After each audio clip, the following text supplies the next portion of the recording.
For the first session of the day, I would like to introduce Qualys President and CEO, Sumedh Thakar, who will kick us off with a discussion on redefining risk and resilience in a new cyber era.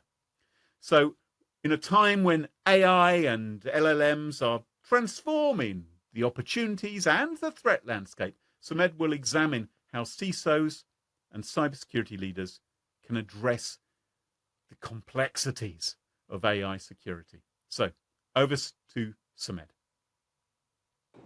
Hi everyone, welcome to another edition of the Cyber Risk series.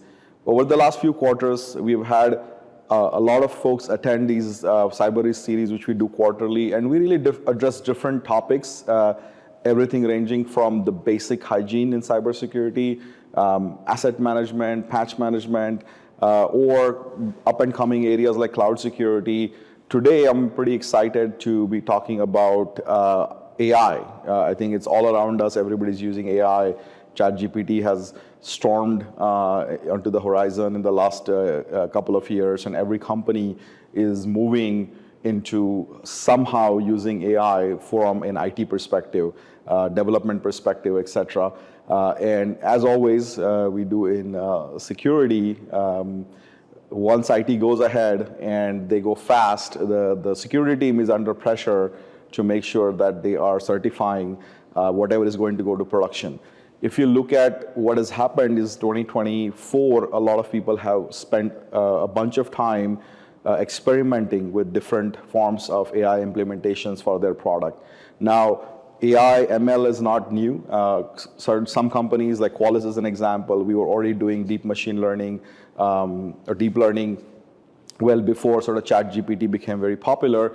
But then there is also now a big explosion of people who are essentially using LLMs, models, just sometimes it's just an NLP, sometimes it's just a chatbot, sometimes it's a little bit more than that.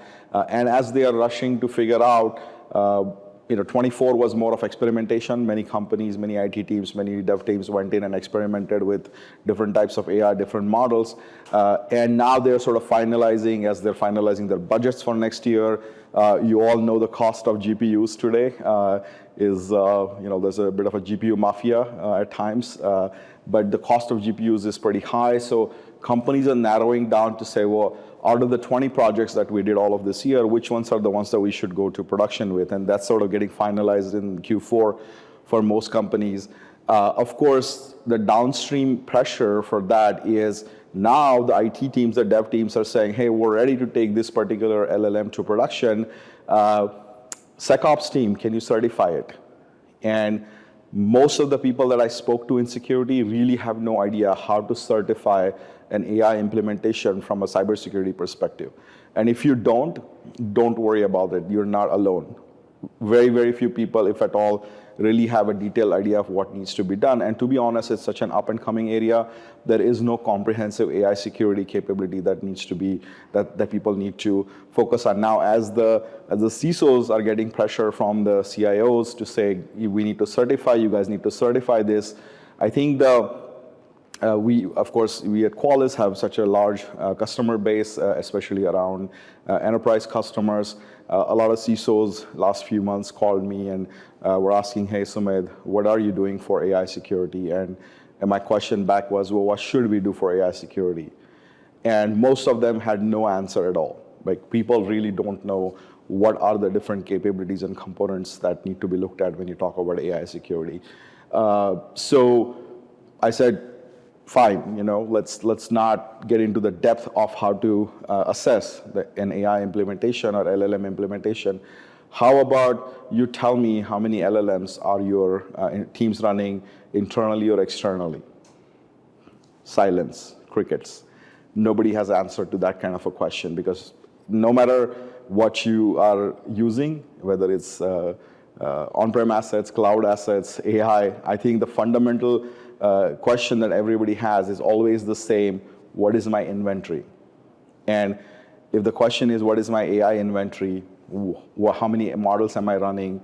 Where are my LLMs running? How much AI software am I using? what kind of AI software am I using, where am I using, which developers have deployed software that is being used for running models, what are the vulnerabilities on those.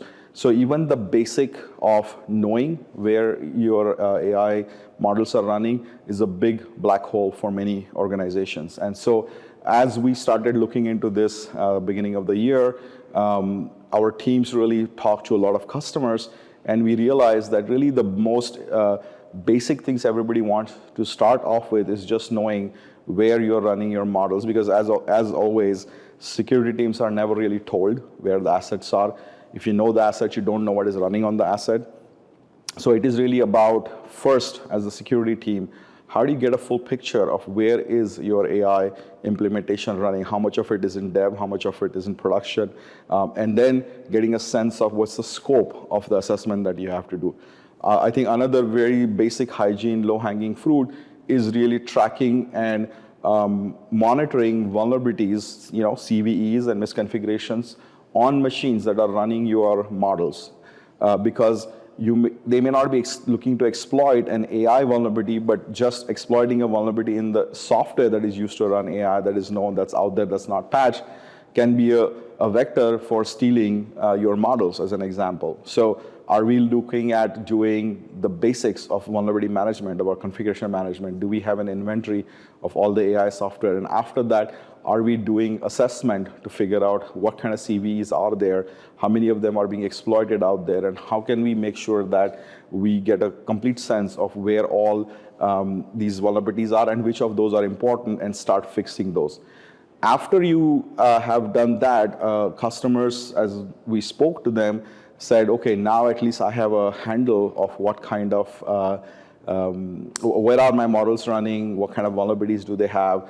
I think the next question then comes up is, a lot of these models are taken from the internet or models that people have published, and so it's very hard if the model is not trained on your own data. It can be very hard to know how exactly is this model going to really behave. And so then that brings up really the question of, if you have a model running, let's say it's a chatbot or something like that, what are the different attack vectors? What are the different ways that somebody could attack your model? So OWASP has released certain checks that can be leveraged, but typical exploits around AI really come out to be around the ability to jailbreak a model. Is there leakage of sensitive data? Is there a way for somebody to go around the basic hygiene implementation that you have? Is your LLM responding to things that it should not be responding to, things that could be threat to human life, as an example? So how do you test things like that? And so that's why when throughout this year, working with our customers, we focused on coming up with, of course, using AI, because you have to use AI to secure AI, leveraging AI to find a way to give you the most basic assessment of your LLMs, the most basic inventory of your LLMs, then getting into the vulnerabilities related to these models and the software that run these models, and then getting into testing jailbreak scenarios and testing other kinds of scenarios. So that really is more of a, when a security team gets something from the IT team saying, can you certify this? Our goal with Total AI, which is the implementation that we did, was to say, can we do a point and shoot scanner where we go and first find the models, but then you point it to a model, it runs a bunch of standardized tests, and then it gives you a green checkbox or a thumbs up or a thumbs down. So at minimum, before you're being asked to put a model out into production, you can actually have certain amount of testing to ensure that the model is not responding in a way that it should not be responding. And so we have tremendous amount of customers are just really excited about this. So there's a lot of feedback. A lot of our customers are leveraging that. And so in the world of cybersecurity, where typically everybody tries to hype everything way too much than what it is, we felt it was really prudent at the point of time where everybody is in AI to come out with a way to do basic security hygiene checking around AI and leveraging a way to be able to tell you some of the basics around the implementation. So at minimum, you can basically do a point and shoot scan get a green or a red, and push the model out to production, or push it back to the IT team, development team, to say, why is this something that cannot go into production? So this is something that we focused on. So today we are going to have sessions. I think Shailesh and other folks are going to talk about certain ways that you can go into conversations with your IT team in an educated way to discuss what are the basics that everybody needs to focus on when it comes to AI. Now, in the history of time, there's always been new technologies that have come out. Every time there's a new technology, there are many questions around the security of that technology. And so when cloud came, everybody started focusing on cloud security. What should we do? Should we do anything? When containerized environments came, people started looking at assessing containers. Then you had blockchain came, and a lot of questions came, and now quantum is coming, and there's AI. And so at the end of the day, in security, you have a limited budget. And so the question is not necessarily just, okay, I mean, it's good that Qualys has a point-and-shoot scanner. The question really is, in the bigger picture of where your security budget fits, how much should you spend on AI security? Right, that's the question. Should I move? Because at the end of the day today, the money is sort of going to come from not focusing on another area of security that you have been focusing on, because it's not that easy to get additional funding at times when it comes to a new cyber initiative.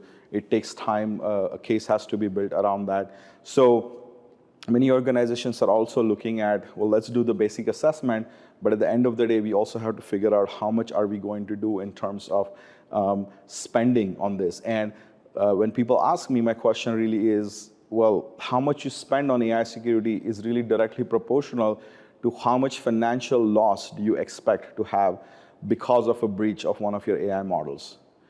And the reality is that we are too early in the game right now. Most people don't know what would be a financial impact if my support chatbot starts giving wrong answers. Well, today sometimes support people are giving wrong answers, so it's not so much just that. The reality is that people are just at the early part of the journey trying to figure out what would be a threat vector that can lead to a financial loss. And that's one of the key components. A lot of you might have seen a couple of months ago, we announced the Qualys concept of a risk operations center, the ability to take your inventory, find your assets, take your findings from multiple sources, use threat intelligence to see what's being exploited out there, leverage business context to see, is this something that actually is part of a key business unit that actually can lose a lot of money, or is this just something that's experimental? And then how do you do remediation when it comes to that, right? And now there are more questions that are going to come around. What about AI SBOM, right? How do I know the software bill of material of an AI implementation so I know exactly what is going on? So the Risk Operations Center is something that we talked about, brings different risk factors. And so it brings risk factors from on-prem assets, from cloud and container, from remote endpoints, and now it will also be bringing risk factors from your AI assessments. And now you can basically get a full picture of the composite risk score by taking into account the various risk factors and the threats coming from the risk factors as it pertains to, let's say, a business entity. Maybe the checkout application, maybe it is related to the check deposit application, or some form of financial transaction application. So now you can get a better picture to say, well, if overall this application makes $500 million a year, and if there is a compromise related to a breach or AI, what is the compliance fine I will have to pay? Maybe there's a malware injection that happens. Then in that case, what do I stand to lose on a daily basis up to 10 million a day? And now there are many risk factors that can compromise the business unit. You have cloud containers, you have on-prem, you have identity as an example, and AI becomes another factor. And now the question is, how much of a additional risk is AI bringing when it comes to looking at the overall security? And now if that risk coming from AI to the loss of that $10 million a day is significantly higher, then you should look at spending more of your budget on AI security and less maybe on some other areas, which is the visibility that you will get. And so the recently released platform around enterprise true risk management, which is Qualys' implementation of a risk operations center, really at the end of the day, the board just wants to know Not that he has some super shiny new weapon against AI. They just want to know how are you tracking the overall risk to your business from multiple different factors as it relates to cybersecurity risk, and then how are you operationalizing that risk management and risk acceptance process so that you can get a good picture of what it is that is causing the risk, and do you have a plan in place to mitigate that risk, and do we have a resiliency plan in case something bad is happening when it comes to your AI implementation? Are you in a position to rip that out and continue your business? What is your resilience plan if something does go bad when things like that happen? And so I hope that today, as you go through these sessions and you look at some of the demos, it should give you some ideas and some learning and knowledge on how to think about AI, how to think about the spend of AI, and how to have conversations with your IT and business teams around AI security.